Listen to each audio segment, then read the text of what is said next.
सृष्टि बचपन से ही दिखने में सुंदर नहीं थी, लेकिन अमीर बाप की बेटी सृष्टि पर उसकी माँ जान छिड़कती।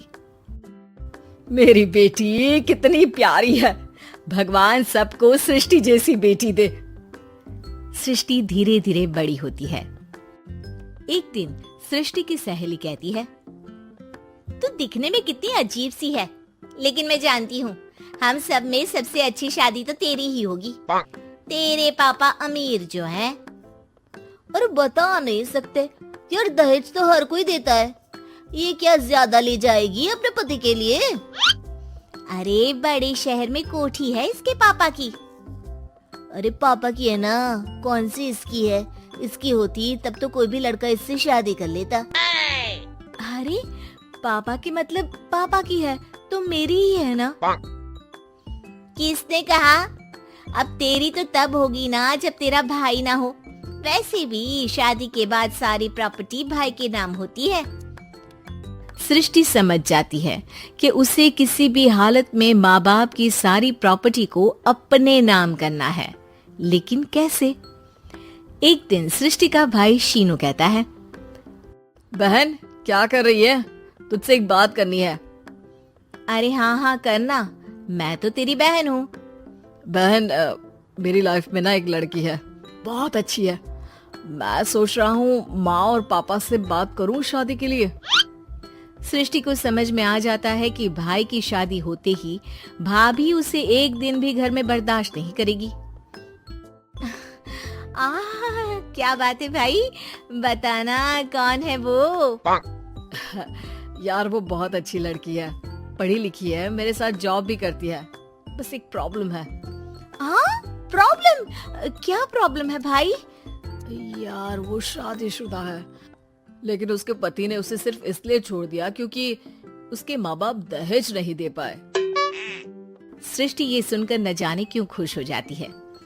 अरे भाई तो क्या हुआ, लड़की तुझे तो पसंद है ना? शीनू को लगता है कि बहन उसे समझ रही है।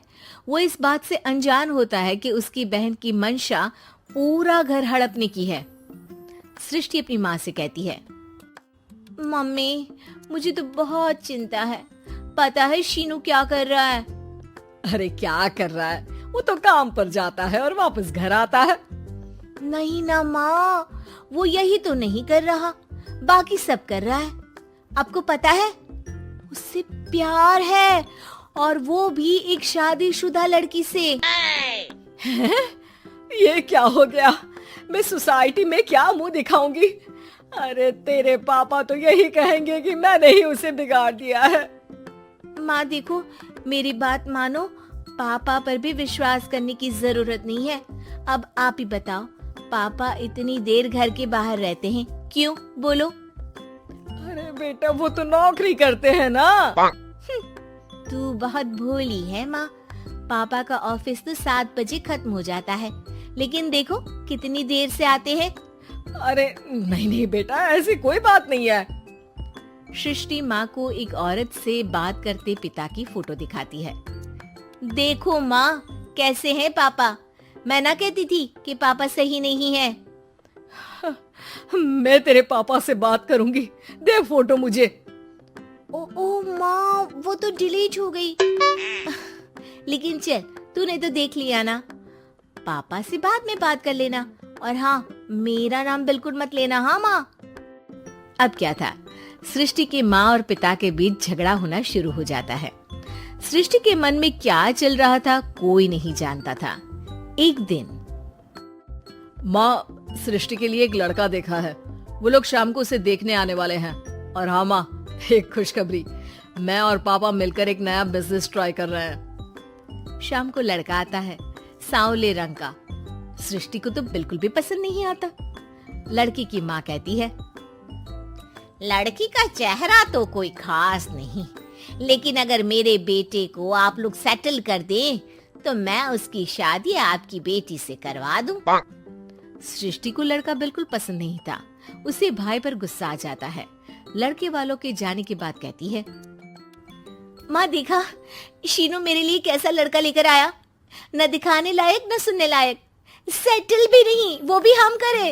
अरे माँ, मैं जानती हूँ ये मेरी शादी किसी भी घर में क्यों करवाना चाहता है। अरे कैसी बात कर रही है बहन, तूने तो देखा ना, लड़के को मैंने ही मना कर दिया तुझसे शादी के लिए। जिसने लड़का बताया था उसने उसकी बहुत तारीफ की थी। बात आई गई हो जाती है, लेकिन सृष्टि का मन शांत नहीं होता। क्या करूँ, कुछ समझ में नहीं आ रहा। मेरी शादी हो गई तो ये लोग पूरी प्रॉपर्टी शीनू के नाम कर देंगे, मेरे हाथ तो कुछ लगेगा ही नहीं। तभी सृष्टि को आइडिया आता है। वो किसी वकील को फोन करती है। जी देखिए, अगर आपके मम्मी पापा का तलाक हो जाता है तो आपके पिता की आधी प्रॉपर्टी आपकी माँ के नाम हो जाएगी, फिर उसे वो किसी को भी दे सकती है। सृष्टि अब माँ को बेटे के खिलाफ भरती है। माँ, शीनू पर नजर रखा करो, वो जिस लड़की के प्यार में है ना वो शादीशुदा है।